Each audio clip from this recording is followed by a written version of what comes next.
Breaking news కార్మికుల కష్టం వల్లే ఆర్టీసీ నిలదొక్కుంటోందని ఈ సమయంలో సమ్మె చేస్తే తీరని నష్టం కలుగుతుందంటూ యాజమాన్యం లేఖ రాసింది. ఎస్మా ప్రకారం ఆర్టీసీలో సమ్మెలో చట్ట వ్యతిరేకమని గుర్తు చేసింది. సమ్మె పేరుతో ఉద్యోగులను బెదిరించిన, విధులకు ఆటంకం కలిగించిన చట్ట పరిధిలో చర్యలు తప్పవని లేఖలో స్పష్టం చేసింది ఆర్టీసీ యాజమాన్యం.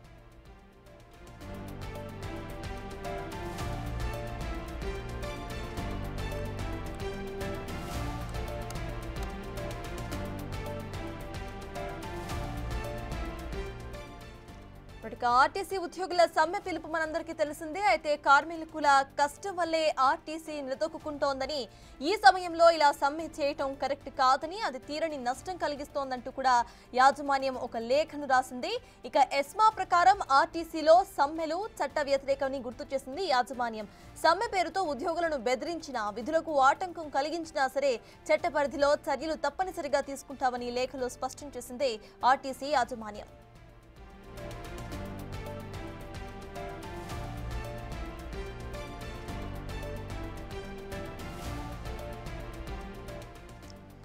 ఆర్టీసీ యాజమాన్యం చేసిన ఈ లేఖకు సంబంధించి పూర్తి డీటెయిల్స్ మా ప్రతినిధి వెంకట్ అందిస్తారు. వెంకట్, చెప్పండి, ఈ లేఖను ఎలా చూడాలంటారు? ఇక ఇదే సమ్మెకు సంబంధించి సీఎం కూడా ప్రస్తావించారు. అసలు ప్రెసెంట్ సమ్మెకు సంబంధించిన అప్డేట్స్ ఏంటి? ఎల్లుండి 7వ తారీఖు రోజు ఆర్టీసీ కార్మికులు సమ్మెకు దిగుతామని ఇప్పటికే ప్రకటించి ఉన్నారు. దాదాపు 14 రోజులు అయింది నోటీస్ ఇచ్చి. ఇప్పటివరకు ప్రభుత్వం నుంచి ఎలాంటి స్పందన లేదనేది ఆర్టీసీ కార్మికుల జేఏసీ చెబుతోంది. ఇవాళ సాయంత్రం కవాతు నిర్వహించారు. 7వ తారీఖు వరకు, అంటే ఒక్కరోజే సమయం ఉంది. ప్రభుత్వం కార్మికులను పిలిచి చర్చలు జరపకపోతే మాత్రం 7వ తేదీ నుంచి ఖచ్చితంగా సమ్మెకు దిగుతాం. ఎన్ని రోజులు అంటే ఆర్టీసీ పైన సమస్యలు పరిష్కరించేంత వరకు ఈ సమ్మె విరమించేది లేదనేది స్పష్టంగా హెచ్చరికలు కూడా జారీ చేసినటువంటి నేపథ్యం. బస్ భవన్ ముందే జేఏసీ నేతలందరూ కూడా ప్రభుత్వానికి అల్టిమేటం అని కూడా చెప్పుకోవచ్చు. 7వ తేదీ నుంచి కార్మికులు ఎవరు విధులకు రావద్దు, ఇంటి దగ్గరనే ఉండండి, ఇంటి దగ్గరనే ఎంజాయ్ చేయండి, సమస్యలు పరిష్కారం అయ్యేంత వరకు సమ్మె కొనసాగిద్దాం అనేది ఇప్పటికే ప్రకటించి ఉన్నారు. కానీ ప్రభుత్వం ఇప్పటికే చర్చలకు రావాలి అని పిలుస్తోంది. కానీ మాకు ఇప్పటివరకు ఎవరు పిలవలేదు, పిలుస్తున్నాం రండి అంటే ఏ విధంగా వెళ్ళాలి అనేది కార్మికులు చెప్తున్నారు. ఇక ఇదే జేఏసీని వ్యతిరేకిస్తున్న కార్మిక సంఘాలు కూడా కొన్ని ఉన్నాయి. సమ్మె పరిష్కారం కాదు, సమస్యలు చర్చించి పరిష్కారం చేసుకోవాలని కొన్ని కార్మిక సంఘాలు చెప్తున్నాయి. కానీ మిగతా 7 కార్మిక సంఘాలు కలిసి ఒక జేఏసీగా ఏర్పడి ఆర్టీసీ సమ్మెకు దిగుతామంటూ కూడా ఇప్పటికే 14 రోజులైన నోటీస్ ఇచ్చి ప్రభుత్వం ఎలాంటి కూడా స్పందన లేదనేది చెప్తోంది. ప్రభుత్వం కూడా చాలా స్పష్టంగా చెప్తుంది. ఇవాళ ఒక లేఖ కూడా ప్రభుత్వం తరఫు నుంచి ఆర్టీసీ యాజమాన్యం కార్మికులకు విజ్ఞప్తి చేసి ఒక లేఖ రాసింది. దయచేసి కార్మికులు ఎవరు కుటుంబ సభ్యులుగా ఇన్నాళ్ళు ఆర్టీసీలో పనిచేస్తూనే ఉన్నారు, ఉన్న ఫలంగా సమ్మెకు ప్రకటిస్తే నష్టపోయేది ఆర్టీసీ సంస్థ నష్టపోతుంది, కార్మికులు నష్టపోతారు, కార్మిక కుటుంబాలు నష్టపోతాయి. కాబట్టి దయచేసి ఎవరు కూడా సమ్మెకు వెళ్ళొద్దండి. ఇప్పుడు సమయం కాదు. రాష్ట్రం అప్పుల్లో ఉన్న ఆర్టీసీ సంస్థ అప్పుల పాలైనా కూడా ముందుకు నెట్టుకొని వస్తున్నాం. కావాల్సిన ఇప్పటి వరకు చేతనైనంత వరకు ఏదైతే పెండింగ్ లో ఉన్న సమస్యలు కొన్నింటిని పరిష్కరించాం, ఇంకా కూడా పరిష్కరిస్తాం. ఆర్టీసీ యాజమాన్యం ఎప్పుడు కూడా కార్మికుల వైపే నిలబడుతుంది. ప్రభుత్వం కూడా ఆ వైపుకు అడుగులు వేస్తుంది. గత 10 ఏళ్ళు ఆర్టీసీ అంతా కూడా అస్తవ్యస్తంగా మారింది. దాదాపు ఇవన్నీ కూడా ఉన్నాయి. కాబట్టి ఎవరు కూడా సమ్మెకి వెళ్ళొద్దండి అనేది యాజమాన్యం లేఖ రాసింది. ఇప్పటికే ఆర్టీసీలో చట్టం ఉంది.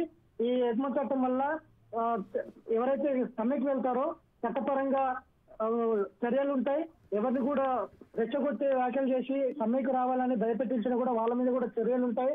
చాలా జాగ్రత్తగా కార్మికులందరూ కూడా సమ్మె విరమించుకోవాలని విజ్ఞప్తి చేసినటువంటి నేపథ్యం అండి. చూడాలి మరి 7వ తారీఖు లోపల ప్రభుత్వం ఒకవేళ చర్చలు జరిపితే సమ్మె విరమించుకుంటామని చెప్తున్నటువంటి నేపథ్యంలో ఏం జరుగుతుందని అయితే ఉత్కంఠ కొనసాగుతుంది. Right, thank you Venkat. ఉద్యోగ సంఘాల నాయకులకు ముఖ్యమంత్రి రేవంత్ రెడ్డి విజ్ఞప్తి చేశారు. ఏదైనా సమస్య ఉంటే చర్చించుకుందాం, మనం ఇక్కడ సమరం చేయడానికి లేము అన్నారు ఆయన. ప్రజలకు సేవ చేయడానికి ఇక్కడ ఉన్నామని గుర్తు చేశారు. కొత్త కోరికలతో ధర్నాలు చేస్తే ఉన్న వ్యవస్థ కుప్పకూలుతుందని అన్నారు. అప్పులు పుట్టినా ఏదైనా చేయవచ్చు, కానీ ఎక్కడా అప్పు కూడా పుట్టడం లేదని అన్నారు సీఎం రేవంత్ రెడ్డి. స్వీయ నియంత్రణనే దీనికి పరిష్కారమని అన్నారు.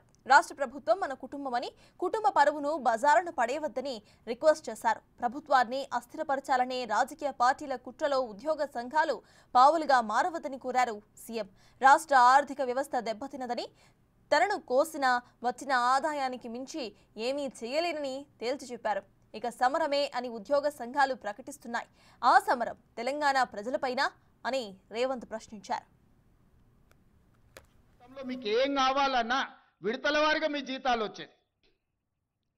మరి ఇవాళ మీకోసం పనిచేస్తున్నా, ప్రజల కోసం పనిచేస్తున్నా, మీరు వేరు, మీరు మేము అందరం కలిస్తేనే ప్రభుత్వం.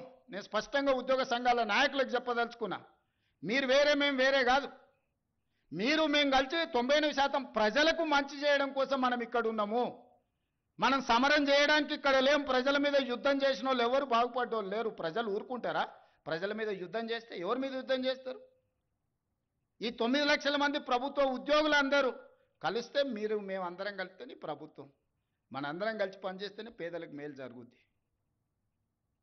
రాజకీయ నాయకులు రాజకీయ పార్టీల చేతుల్లో పావులుగా మారకండి అని చెప్పి నేను ప్రభుత్వ ఉద్యోగ సంఘాల నాయకులకు విజ్ఞప్తి చేస్తున్నా.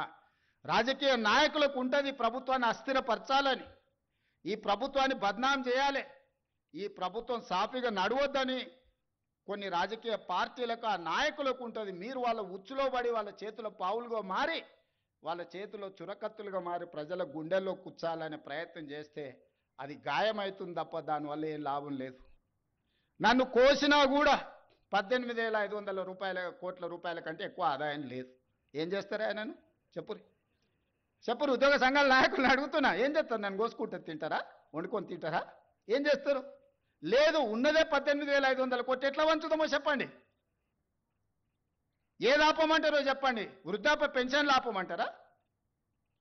ఉచిత కరెంట్ ఆపమంటారా? షాదీ ముబారక్ ఆపమంటారా? ఏ ఆపమంటారో చెప్పండి. ఏది ఆపుతారో ప్రజలకు చెప్పండి. అయ్యా మీది ఆపేసి మేము బోనసులు తీసుకుంటాం, మేము జీతాలు పెంచుకుంటాం, మేము అన్ని మేము దినంగా మిగిలితేనే మీకు ఇస్తాం రైతు ప్రజలకు చెప్తా అంటే చెప్పండి. బహిరంగ సభ ఏర్పాటు చేద్దాం, 10 లక్షల మందిని తెస్తా.